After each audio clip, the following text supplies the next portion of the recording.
سرخ آندھیوں کا انتظار کرو، وزلزلتن زلزلوں کا انتظار کرو، وخسفن زمین کے دھس جانے کا انتظار کرو، ومسخن چہروں کے بدل جانے کا انتظار کرو، وقذفن آسمان سے پتھروں کی بارش کا انتظار کرو، وآیات تتابعوا اور اسی طرح پے در پے اللہ رب العزت کی طرف سے اس طرح کی مصیبتیں، بلائیں اور پریشانیاں آئیں گی، کَنِظَامٍ بَالٍ قُطِعَ سِلْكُهُ فَتَتَابَا، جیسا کہ ایک ہار اگر اس کا دھاگا ٹوٹ جاتا ہے تو اس کے موتی جس طرح پے در پے زمین پر گرتے ہیں، جب یہ 15 بدعمالیاں میری اس امت میں پائی جائیں تو اس وقت مصیبتیں اور بلائیں بھی یوں پے در پے ان کے اوپر نازل ہوں۔ یہ وہ علامات ہیں جو علامات صغرا کہلاتی ہیں۔ آج ہم دیکھیں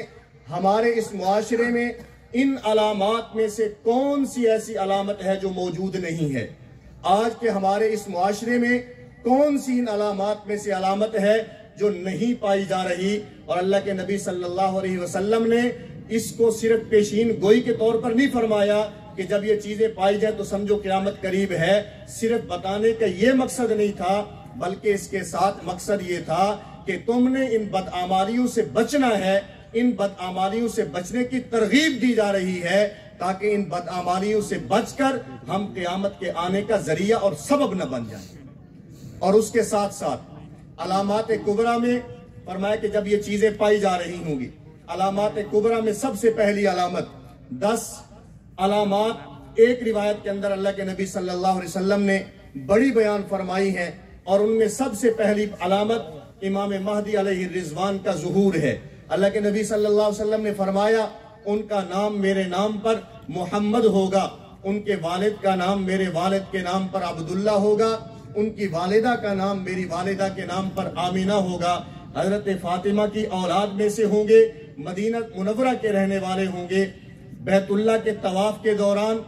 شام اور عراق کے علماء اور ابدال ان کو پہچانیں گے، ان کے ہاتھ پر بیعت کریں گے، پہلے ان کی حکومت عرب کے اوپر ہوگی اور پھر پھیلتے پھیلتے پوری دنیا کے اندر چلی جائے گی۔ ان کی بادشاہت اور سلطنت کے دوران انصاف کا بول بالا ہوگا، انصاف کا دورہ ہوگا، اور شریعت محمدیہ کے مطابق وہ احکامات کی ترویج کریں گے، ان کو نافذ کریں گے۔ اور انہی کے زمانہ میں اللہ کے نبی صلی اللہ علیہ وسلم نے فرمایا جو قیامت کی دوسری بڑی علامت ہے، امام مہدی کے ظہور کے کچھ عرصہ کے بعد، کچھ سالوں کے بعد اللہ رب العزت شام اور عراق کے درمیان سے دجال کو نکالیں گے۔ یہ دجال قوم یہود میں سے ایک خاص شخص ہے، اس کا لقب مسیح ہے، اور اللہ کے نبی صلی اللہ علیہ وسلم نے اس کی علامات کو بیان فرماتے ہوئے فرمایا کہ وہ ایک آنکھ سے کانا ہوگا، اس کی آنکھ کے اندر انگور کے ناخونے کی طرح ہوگا، آنکھ اس کی پھولی ہوئی ہوگی، اس کے پیشانی کے اوپر کاف فا اور را کافر لکھا ہوا ہوگا، اور یہ سب سے پہلے نبوت کا دعویٰ کرے گا، اور پھر یہ اصفہان آئے گا، یہاں 70,000 یہودی اس کے ساتھ ہو جائیں گے، اور اس کے ساتھ مل کر یہ مسلمانوں کے خلاف نکلیں گے، مسلمانوں کے خلاف لڑائی کرنے کے لیے، جنگ کرنے کے لیے، اور یہ اس کے بعد خدائی کا دعویٰ کرے گا، اور اللہ رب العزت لوگوں کے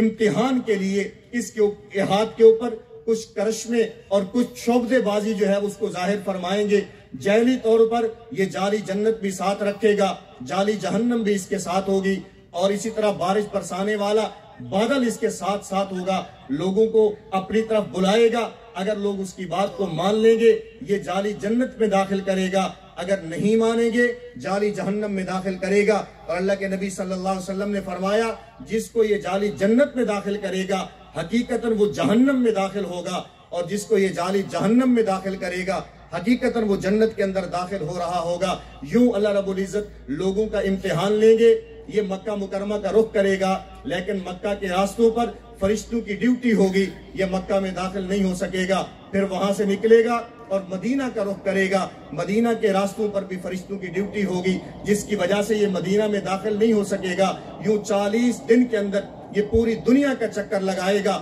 اور پھر واپس شام کے اندر پہنچے گا، اور یہی زمانہ ہوگا امام مہدی علیہ الرضوان شام کے شہر دمشق کی جامع مسجد میں فجر کی نماز کی ادائیگی کے لیے تیاری کے اندر مصروف ہوں گے۔ اللہ رب العزت حضرت عیسیٰ علیہ السلام کو نازل فرمائیں گے حضرت عیسیٰ علیہ السلام کے متعلق ہمارا اہل اسلام کا اجماعی عقیدہ یہ ہے کہ یہود نے ان کو قتل کرنے کی، شہید کرنے کی سازش کی، لیکن اللہ رب العزت نے یہود کے جنگل سے بچا کر حضرت عیسیٰ علیہ السلام کو آسمان پر اٹھا لیا۔ وہ اس وقت بھی زندہ آسمان پر موجود ہے اور قرب قیامت میں اللہ رب العزت ان کو نازل فرمائیں گے۔ حضرت عیسیٰ علیہ السلام کا آسمان کی طرف جانا یہ اللہ رب العزت نے قرآن کریم میں بیان فرمایا، اور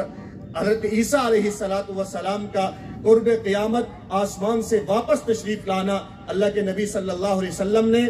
اس کو اپنے حدیث مبارکہ کے اندر بیان فرمایا۔ ہم اہل سنت والجماعت رب کا قرآن بھی مانتے ہیں، اس لیے حضرت عیسیٰ کا آسمان پر جانا مانتے ہیں۔ ہم اہل سنت والجماعت اللہ کے نبی کے فرامین بھی مانتے ہیں، اس لیے حضرت عیسیٰ علیہ السلام کا قرب قیامت آسمان سے واپس آنا بھی مانتے ہیں۔ حضرت عیسیٰ علیہ السلام دمشق کی جامع مسجد کے مینارے کے اوپر اتریں گے اور امام مہدی نماز کے لیے بالکل تیار ہوں گے۔ حضرت عیسیٰ علیہ السلام کو دیکھ کر پہچانیں گے، پیچھے ہونے لگیں گے، لیکن حضرت عیسیٰ علیہ السلام کے حکم پر امام مہدی علیہ الرضوان نماز کی امامت کرائیں گے۔ پھر اس کے بعد حضرت عیسیٰ علیہ السلام کی معیت میں باہر نکلیں گے اور یہود کے خلاف جہاد ہوگا، یہود کے خلاف لڑائی ہوگی۔ حضرت عیسیٰ علیہ السلام دجال کو قتل کریں گے، مقام لد اور باب لد کے اوپر اس دجال کو قتل کر دیا جائے گا۔ دجال ختم ہوگا، اس کے بعد جو اس کا لشکر ہے اس یہود کے لشکر کو تہس نہس اور ختم کر دیا جائے گا۔ حضرت عیسیٰ علیہ السلام کے اسی زمانہ میں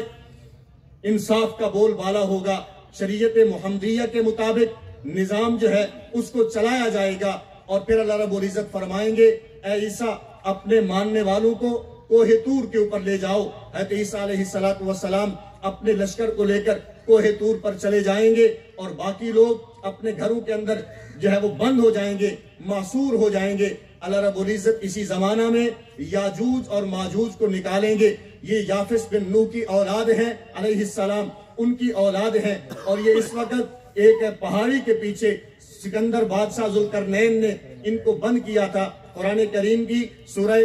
کہف کے اندر ان کا تذکرہ موجود ہے کہ اللہ رب العزت نے اس یاجوج ماجوج کو سکندر بادشاہ کے ذریعے، ذوالقرنین کے ذریعے سے پہاڑوں کے پیچھے بند کر دیا، اور پھر قرب قیامت میں وہ دیوار ٹوٹے گی اور یہ یاجوج ماجوج باہر نکلیں گے اور یہ ہر چیز کو ختم کر دیں گے، تباہ و برباد کر دیں گے، ہریالی ختم ہو جائے گی، پانی سارا کا سارا پی جائیں گے۔ اور اسی زمانہ میں حضرت عیسیٰ علیہ السلام اللہ رب العزت سے دعا فرمائیں گے کہ یا اللہ اس قوم سے، اس یاجوج ماجوج سے ہمیں نجات عطا فرمائیے۔ اللہ رب العزت اس کے اندر طاعون کی بیماری کو پیدا فرمائیں گے، جس کی وجہ سے یہ سارے کے سارے مر جائیں گے، اور اللہ رب العزت بڑی گردن والے پرندوں کو بھیجیں گے، کچھ آ کر ان کو کھائیں گے اور باقیوں کو اٹھا کر سمندر برد کر دیں گے۔ اس کے بعد آسمان سے بارش ہوگی، اور اتنی زیادہ بارش ہوگی کہ زمین کے اوپر سے ان کے سارے اثرات کو ختم کر دیا جائے گا، زمین بالکل صاف ہو جائے گی۔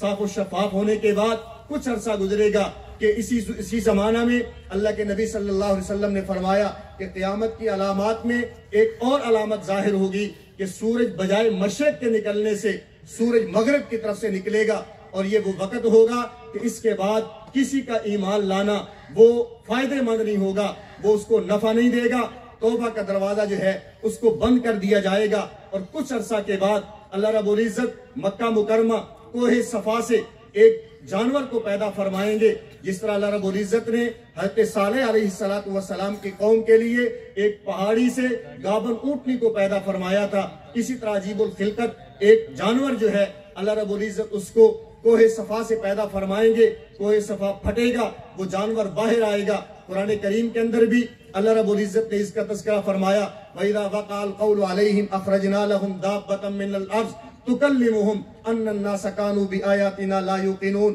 وہ لوگوں کے ساتھ باتیں کرے گا اور مسلمانوں کے چہرے کے اوپر نشان لگائے گا، جس کی وجہ سے مسلمانوں کے چہرے مزید روشن ہو جائیں گے، اور اسی طرح جو کفار کے چہرے ہیں ان کے چہرے کے اوپر مہر لگائے گا، جس کی وجہ سے کفار کے چہرے مزید سیاہ ہو جائیں گے۔ اور قرآن کریم میں جو اللہ رب العزت نے فرمایا وَامْتَازُوا الْيَوْمَ أَيُّهَا الْمُجْرِمُونَ، اس وقت مجرم الگ ہو جائیں گے، دوسرے لوگ الگ ہو جائیں گے۔ کچھ یہاں پر اس کا مشاہدہ ہوگا اور باقی حساب و کتاب کے بعد مجرموں کو اکٹھا کر کے جہنم میں پھینک دیا جائے گا اور مسلمانوں کو اور ماننے والوں کو اکٹھا کر کے جنت کے اندر داخلہ عطا فرما دیا جائے گا۔ تو یہ جانور نکلے گا، اس کے کچھ عرصہ کے بعد ٹھنڈی ہوا چلے گی، اور یہ ٹھنڈی ہوا جب چلے گی تو جتنے مسلمان ہوں گے، جتنے اہل خیر ہوں گے، یہ سب تک پہنچے گی، اور اس ٹھنڈی ہوا کے لگنے کی وجہ سے یہ سارے مسلمان، یہ سارے اہل خیر جو ہے یہ انتقال کر جائیں گے، یہ فوت ہو جائیں گے، یہ مر جائیں گے۔ اور یہاں تک کہ اگر کوئی مسلمان کسی پہاڑی میں چھپا ہوا ہے، اگر کوئی مسلمان کسی غار کے اندر چھپا ہوا ہے، یہ ہوا وہاں تک پہنچے گی اور وہاں تک پہنچ کر اس آدمی کو بھی ختم کر دے گی، اس کو بھی مار دے گی۔ اور اس کے کچھ عرصہ کے بعد اب اہل اسلام ختم ہو گئے، اہل ایمان ختم ہو گئے، اہل خیر ختم ہو گئے۔ اس کے بعد کفار کا غلبہ ہوگا، اور اللہ کے نبی صلی اللہ علیہ وسلم نے فرمایا کہ قیامت اس وقت تک قائم نہیں ہوگی جب تک چھوٹی چھوٹی پنڈلیوں والا ایک حبشی خانہ کعبہ کے اندر مدفون جو خزانہ ہے اس کو باہر نہیں نکال لے گا۔ حبشیوں کا غلبہ ہوگا، قتل و غارت گری عام ہو جائے گی، شراب پینا عام ہو جائے گا، زنا کرنا ایسا ہوگا، لوگ جو ہے وہ چوکوں اور چوراہوں کے اوپر آ کر زنا کرنا شروع کر دیں گے، اور ان کا غلبہ ہوگا۔ غلبہ یہاں تک پہنچے گا کہ خانہ کعبہ کو شہید کر دیا جائے گا، خانہ کعبہ کی اس عمارت کو منہدم کر دیا جائے گا، ختم کر دیا جائے گا۔ اور اس کے کچھ عرصہ کے بعد وسط عدن سے ایک آگ نکلے گی، وہ آگ ان تمام لوگوں کو اکٹھا کرتے ہوئے ملک شام کی طرف لے جائے گی۔ اللہ کے نبی صلی اللہ علیہ وسلم نے فرمایا کہ جیسے آفتاب طلوع ہوگا یہ آگ لوگوں کو دھکیلنا شروع کرے گی، یہاں تک کہ ان کو ملک شام تک پہنچا کر رہے گی۔ اور جب یہ سارے لوگ ملک شام میں اکٹھے ہو جائیں گے اس کے بعد یہ آگ غائب ہو جائے گی، اور اس کے بعد قیامت کی سب سے آخری علامت اللہ رب العزت حضرت اسرافیل کو حکم فرمائیں گے کہ وہ سور کو پھونکیں گے۔ وَنُفِخَ فِي الصُّورِ فَصَعِقَ مَن فِي السَّمَاوَاتِ وَمَن فِي الْأَرْضِ إِلَّا مَن شَاءَ اللَّهُ۔ اللہ رب العزت نے قرآن کریم میں اس کو بیان فرمایا، وہ سور کو پھونکیں گے، جس سور کے پھونکنے کی وجہ سے جتنے جاندار زمین کے اوپر موجود ہوں گے یہ سارے کے سارے ختم ہو جائیں گے۔ اور پہلے سور کے پھونکے جانے کے بعد جب یہ سارے لوگ مر جائیں گے، دوسرے سور کے پھونکنے تک یہ 40 سال کا عرصہ ہے، یہ سارے یوں زمین کے اوپر پڑے رہیں گے۔ اور بعض مفسرین کی رائے کے مطابق یہ جو قرآن کریم میں اللہ رب العزت نے فرمایا لمن الملک اليوم للہ الواحد القہار، یہ جملہ اللہ رب العزت اس موقع پر ارشاد فرمائیں گے جب پہلا سور پھونکا جائے گا، اس کے بعد اللہ رب العزت یہ سارے یوں زمین کے اوپر پڑے ہوں گے، کوئی جاندار دنیا کے اندر موجود نہیں ہوگا۔ اللہ رب العزت فرمائیں گے لمن الملک اليوم، دنیا میں رہتے ہوئے ہر بندہ اپنی بادشاہی کی بات کرتا تھا، آج بتاؤ بادشاہی کس کی؟ کوئی جواب دینے والا اس وقت موجود نہیں ہوگا۔ 40 سال کے عرصہ کے بعد حضرت اسرافیل پھر دوسری مرتبہ سور پھونکیں گے، اور پھر اس کے بعد زمین و آسمان کے اس سارے نظام کو ختم کر دیا جائے گا جو قرآن کریم میں اللہ رب العزت نے مختلف مقامات کے اوپر بیان فرمایا۔ اذا الشمس كورت واذا النجوم انكدرت واذا الجبال سيرت واذا العشار عطلت اذا السماء انفطرت واذا الكواكب انتصرت واذا البحار فجرت واذا القبور بعثرت اذا السماء انشقت واذنت لربها وحقت اذا زلزلت الارض زلزالها اذا زلزلت الارض زلزالها واخرجت الارض اثقالها وقال الانسان ما لها، یہ زمین و آسمان کا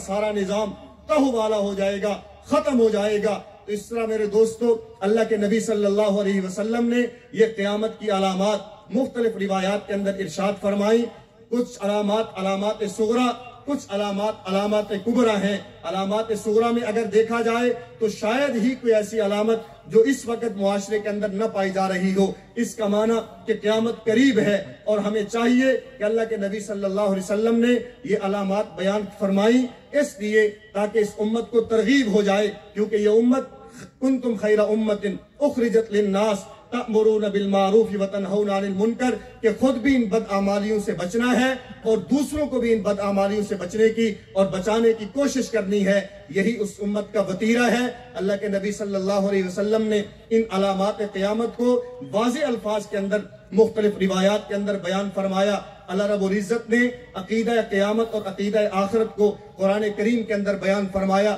اسلام کے بنیادی طور پر 3 عقائد، عقیدہ توحید، عقیدہ رسالت اور عقیدہ قیامت اور آخرت ہے۔ آپ یہاں پر آئے ہیں، یہاں پر تشریف لائے ہیں، الحمدللہ ثم الحمدللہ۔ مرکز اہل سنت والجماعت خانقاہ حنفیہ حضرت الشیخ متکلم اسلام مولانا محمد الیاس گھمن دامت برکاتہم العالیہ حضرت ارشاد فرماتے ہیں کہ ہمارا مطمع نظر پورا کا پورا دین ہے، اس میں جتنے بھی عقائد ہوں آپ یہاں تشریف لائے۔ عقیدہ توحید کے اوپر بھی بیان ہوا، عقیدہ رسالت کے اوپر بھی بیان ہوا، عقیدہ